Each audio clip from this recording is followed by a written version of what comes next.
Hello everyone, एक बार फिर से आपका स्वागत है हमारे इस चैनल पर। आज हम स्टार्ट करने वाले हैं हमारा एक और बहुत ही इम्पोर्टेंट टॉपिक, जो कि है बेलमेंट एंड प्लेज से रिलेटेड। ये आपका बिजनेस लॉ से रिलेटेड एक टॉपिक है। आपका इंडियन कॉन्ट्रैक्ट एक्ट में 3 ऐसे स्पेशल कॉन्ट्रैक्ट बना के रखे हुए हैं, जो कि इनको स्पेशल कैटेगरी का बोला जाता है। जो कि पहला है आपका कॉन्ट्रैक्ट ऑफ इंडिमनिटी एंड गारंटी, दूसरा है बेलमेंट एंड प्लेज, तीसरा है कॉन्ट्रैक्ट ऑफ एजेंट। ये सारे पार्ट आपके इंडियन कॉन्ट्रैक्ट एक्ट के ही हैं, पर इनको एक स्पेशल कैटेगरी का दर्जा दिया गया है। तो हमने ऑलरेडी अपने जो चैनल है उस पे जो इंडिमनिटी एंड गारंटी का कॉन्ट्रैक्ट है वो कवर कर लिया है। Now we are going to start with bailment and pledge. And आज के टॉपिक जो हमारा है वो किन के लिए इम्पोर्टेंट है। बीकॉम अगर आप कर रहे हो, एलएलबी अगर आप कर रहे हो, यूजीसी नेट की प्रिपरेशन आप कर रहे हो, तो ये टॉपिक आपके लिए इम्पोर्टेंट है। Now let's start with the topic.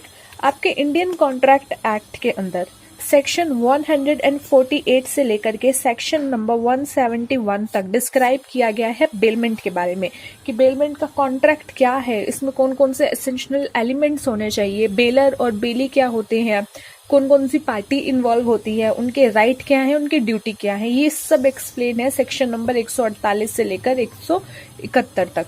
अब उसके बाद बात करते हैं प्लेज के बारे में। तो प्लेज आपका है 172 से लेकर के 181 तक। आज हम क्या करने वाले हैं, आज हम सिर्फ करेंगे बेलमेंट के बारे में, कि बेलमेंट का कॉन्ट्रैक्ट क्या है और साथ ही साथ इसमें कौन कौन से एसेंशियल होने चाहिए। तो ये हमारी एक ही वीडियो में पूरा कॉन्ट्रैक्ट नहीं करने वाले, पूरा एक्ट नहीं करने वाले, बल्कि हम क्या करेंगे, इसको थोड़े थोड़े पार्ट्स में करेंगे। So now let's start with the topic without wasting your time. But अगर आपने नहीं किया है चैनल को सब्सक्राइब, तो कर लीजिए चैनल को सब्सक्राइब, लाइक कर दीजिएगा, वीडियो को शेयर कर दीजिएगा अपने फ्रेंड्स के साथ। अगर समझ आती है, अच्छी लगती है, तो कमेंट बॉक्स में भी जरूर बताइएगा। साथ ही साथ अगर आप चाहते हैं कोई वीडियो हम आपके किसी टॉपिक पे बनाए, तो आप हमें जरूर उसके लिए कमेंट बॉक्स में सजेशन दे सकते हैं। अब बात करते हैं कॉन्ट्रैक्ट ऑफ बेलमेंट के बारे में। तो 148 यानी 148 सेक्शन नंबर 148 में ये बताया गया है कि बेलमेंट होती क्या है, कॉन्ट्रैक्ट ऑफ बेलमेंट है क्या। तो सबसे पहले, bailment is the delivery of goods by one person to another for some purpose upon a contract that they shall, when the purpose is accomplished and be returned or otherwise disposed of according to the direction of the person delivering them। देखिए, मेरे पास एक phone है, ये phone हो गया है खराब। मैं जाती हूँ सर्विस सेंटर पर या फिर किसी शॉप पे, ठीक है, मैं जाती हूँ सर्विस सेंटर पर या फिर किसी नॉर्मल शॉप पे जो हमारे घर के आसपास होती है, और मैंने कहा कि भाई मेरा ना फोन खराब हो गया है, अब इसको ठीक करके दे दे, इसमें चेंजेस करके दे दे। तो यहाँ पे मैंने क्या किया, अपना ये जो फोन है ये इसको ट्रांसफर कर दिया। ट्रांसफर यानी इसको दे दिया मैंने कि आप मुझे इसमें चेंजेस करके मुझे वापस दे दीजिए। तो ये क्या हुआ, ये हुआ बेलमेंट। यानी कि मैं अपना कोई प्रोडक्ट, कोई गुड्स डिलीवर कर रही हूँ किसी दूसरी पार्टी को, ताकि वो उसमें कुछ चेंजेस करके मुझे रिटर्न कर दे या फिर उसको डिस्पोज कर दे, जैसा भी डायरेक्शन मेरे द्वारा दिया जाएगा। मैं कहूंगी देख भाई ये फोन है, ठीक होता है तो कर दे, नहीं तो इसको फेंक दे, नहीं तो इसको खत्म ही कर दे। तो फिर क्या है ये सब, कि इसको डायरेक्शन दिया गया है, या तो इसको ठीक कर दो या इसको खत्म कर दो, यानी प्रोडक्ट को डिस्पोज कर दो। तो ये सब जो आपका कॉन्ट्रैक्ट बनता है, ये बनता है बेलमेंट का कॉन्ट्रैक्ट। इसको कहा जाता है कॉन्ट्रैक्ट ऑफ बेलमेंट, जहां एक पार्टी दूसरी पार्टी को गुड्स डिलीवर करती है कुछ पर्पस से। और वो पर्पस क्या हो सकता है, वो पर्पस हो सकता है उसमें कुछ ठीक करना, चेंजेस करना, या उसको डिस्पोज कर देना। और वो पर्पस पूरा होने के बाद वो उसको गुड्स वापस दे दिए जाए, अगर डिस्पोज नहीं है तो वापस दे दिए जाए। तो ये होता है आपका कॉन्ट्रैक्ट ऑफ बेलमेंट। अब कॉन्ट्रैक्ट ऑफ बेलमेंट में आपकी पार्टीज कौन कौन इन्वॉल्व होती है। तो देखिए, एक तो थे हम, जिसने गुड्स जो थे वो सामने वाली पार्टी को दिए, हम सैड है, हमारा फोन खराब हो गया। अब ये था एक दूसरा पार्टी, ठीक है, ये थी एक दूसरी पार्टी जिसके पास गुड्स गए हैं। तो यहाँ पे 2 पार्टी इन्वॉल्व होती है। इसको कहा जाता है बेलर, इसको कहा जाता है बेलर, जिसने गुड्स दिए हैं, जिसने गुड्स दिए हैं। यहाँ पे मैंने फोन दिया था ठीक करने के लिए। So here I am the baler, person delivering the goods, and the other party who is receiving the goods, ठीक है। Person to whom the goods are delivered, यानी जिसको डिलीवर्ड किए गए हैं, या जो ये बोल लीजिए कि जिसने रिसीव किए हैं गुड्स को, that is your belly, that is your belly. तो एक तो हुआ बेलर जिसने गुड्स ट्रांसफर किए हैं किसी पर्पस के लिए, और दूसरा हुआ बेली जिसने वो गुड्स रिसीव किए हैं bye the baler.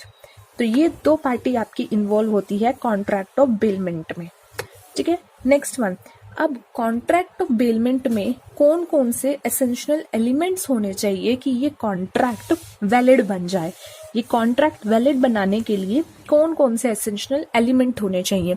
Essential element यानी कि ये चीजें होंगी तभी ये एक वैलिड कॉन्ट्रैक्ट ऑफ बेलमेंट बनेगा, अदरवाइज नहीं बनेगा। तो सबसे पहला, कॉन्ट्रैक्ट।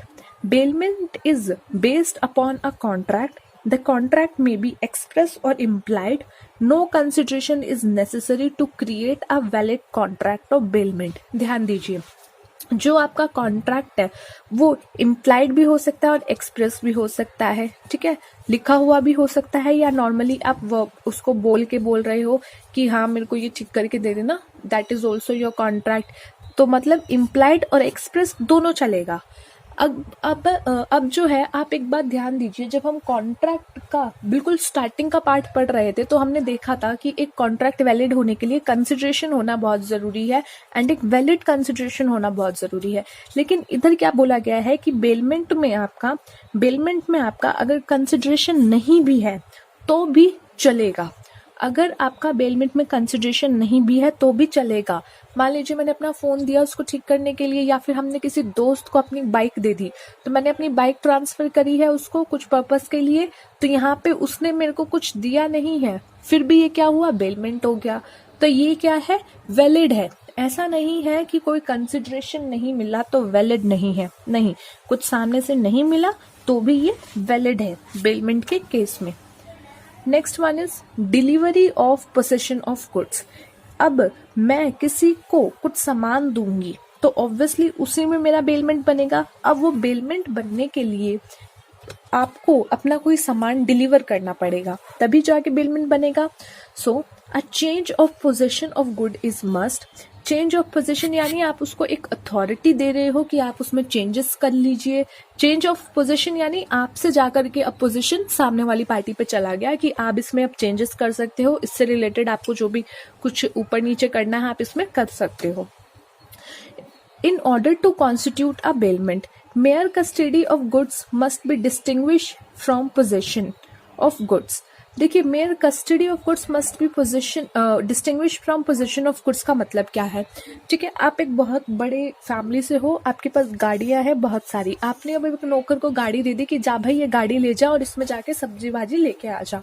तो ये क्या है, आपने अपना जो गुड था वो ट्रांसफर कर दिया, एक तरह से अपने नौकर को दे दिया थोड़ी देर के लिए तू जा और सामान लेके आ जा। तो यहाँ इस केस में ये बेलमेंट नहीं हुआ, ये क्या है, आपने जो थी अपना सामान उसकी कस्टडी तो दे दी कि तू जा इसको यूज कर ले, लेकिन ये पोजीशन थोड़ी दिया है कि जा तू गाड़ी लेके चला जा और इसमें कुछ गाड़ी में ही कुछ चेंजेस करवा के दे दे। तो ये नहीं हुआ है। यहाँ पे क्या हुआ है, यहाँ पे आपने सिर्फ कस्टडी दी है। तो ये ध्यान देना चाहिए कि जो कस्टडी है उसको आप ये नहीं कहोगे कि आपने गुड्स का पोजीशन दे दिया।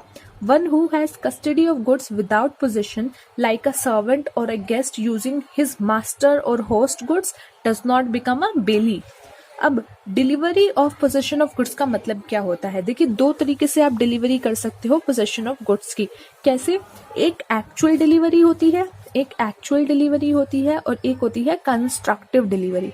कंस्ट्रक्टिव डिलीवरी, एक्चुअल डिलीवरी में क्या होता है, made by physical handling over of goods by the bailor to the bailee. ठीक है, मैंने ये मार्कर सामने वाले को दे दिया कि ये खराब हो गया, इसको ठीक करके दे दे। ठीक है, तो ये क्या हुआ, मैं ये पूरा गुड उसको दे रही हूँ, इसका डिलीवरी कर रही हूँ, इसकी पोजीशन की। अबे रुक जा भाई, ठीक है, इसकी पोजीशन कर रही हूँ। अब यहीं पे अगर ये होता कि ये सारे बहुत सारे मार्कर हैं जिनको रेलवे में मैंने ट्रांसफर किया है, रेलवे में मैंने डब्बे में डाल के इसको ट्रांसफर कर दिया। अब रेलवे वाले डब्बा तो जा करके देंगे नहीं, या फिर उसको बाद में तो करेंगे नहीं। तो इसमें क्या होता है, मैं एक bill of landing, bill of slip जो भी होती है रेलवे की डिलीवरी स्लिप, वो जाके दे दूंगी सामने वाली पार्टी को कि ये है, इसमें सामान है, जाके तू पोजीशन ले ले। तो ये क्या हुआ, ये हुआ कंस्ट्रक्टिव डिलीवरी ऑफ पोजीशन। ठीक है, जब मैंने एक्चुअल में उसके हाथ में ये मार्कर दिया, this is your actual delivery, and जब मैंने कोई पेपर दे दिया जिसमें उसका पोजीशन लिखा हुआ है, उसको ये ऑथराइज कर रहा है कि ये अब आपका सामान है या आप इसको ठीक करो या कुछ भी, so that is your constructive delivery, जहां पे फिजिकली आपका स्टॉक हैंडिंग नहीं दिया जा रहा।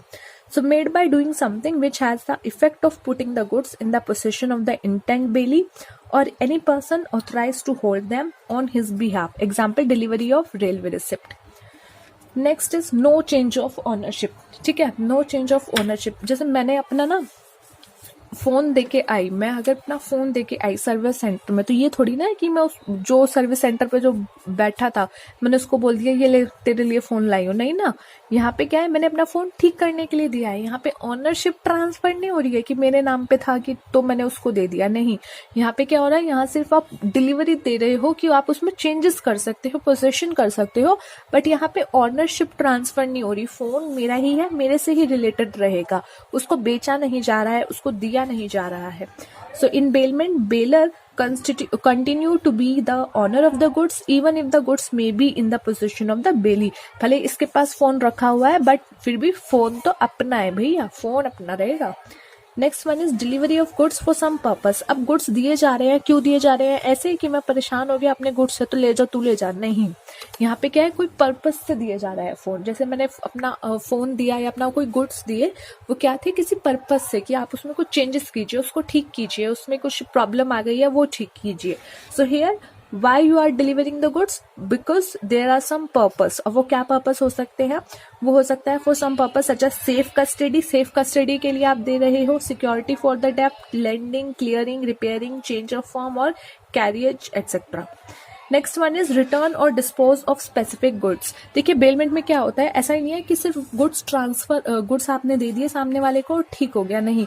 वो गुड्स इस बेचारे को वापस भी करने पड़ेंगे आपको, ये गुड्स रिटर्न भी करने पड़ेंगे, या फिर उस गुड्स का उनको डिस्पोज ऑफ करना पड़ेगा। जैसे भी आपने इंस्ट्रक्शन दिए गए हैं, इन दोनों में से कोई भी एक चीज, या तो रिटर्न या डिस्पोज ऑफ, इन दोनों में से कोई भी चीज उसको करनी पड़ेगी जब वो जिस पर्पस से दिया गया है वो पर्पस कंप्लीट हो जाता है। मैंने फोन ठीक करने के लिए दिया, फोन ठीक होता ही या तो इसने मेरे को वापस देना है, या फिर अगर मैंने इसको बोला है कि ठीक करके तो उसको फेंक दियो, तोड़ दियो, तो इसको वो करना पड़ेगा। ठीक है, सो जो भी इसको इंस्ट्रक्शन दिए गए हैं वो इसको मानने पड़ेंगे। सो रिटर्न और डिस्पोज ऑफ स्पेसिफिक गुड्स। अब इसी में एक छोटा सा और पार्ट है, लास्ट है आज की वीडियो के लिए। ठीक है, आई होप आपको वीडियो समझ आ रही हो। नेक्स्ट है आपका type of bailment. Type of bailment क्या होती है, यहाँ पे हम बात कर रहे हैं सिर्फ on the basis of reward के, in which neither the bailor nor the bailee is entitle to any remuneration. जहाँ पे ना ही बेलर को कुछ मिल रहा है, ना ही बेली को कुछ मिल रहा है, ना ही बेलर को कुछ मिल रहा है, ना ही बेली को कुछ मिल रहा है। That is your gratuitous bailment. ठीक है, प्रोनाउंसिएशन आप लोग देख लेना जो आपको ठीक लगे। और वहीं पे जब बात करें किसी एक पार्टी को कुछ रेम्यूनरेशन मिल रहा है, कुछ पेमेंट मिल रही है, तो उस केस में क्या हो जाएगा, वो हो जाएगा नॉन ग्रेटिट्यूटियस बेलमेंट। तो ये दो टाइप की बेलमेंट आपके लिए इंपॉर्टेंट है पढ़नी, क्योंकि ये आपके लिए आगे जब आप ड्यूटीज पढ़ोगे, राइट्स पढ़ोगे, तब आपके काम आएगी। तो चलिए आज की वीडियो के लिए इतना ही। Thanks for watching. समझ आई हो, अच्छी लगी हो वीडियो तो प्लीज लाइक शेयर कर देना और सब्सक्राइब कर देना चैनल को। And best of luck for your exams.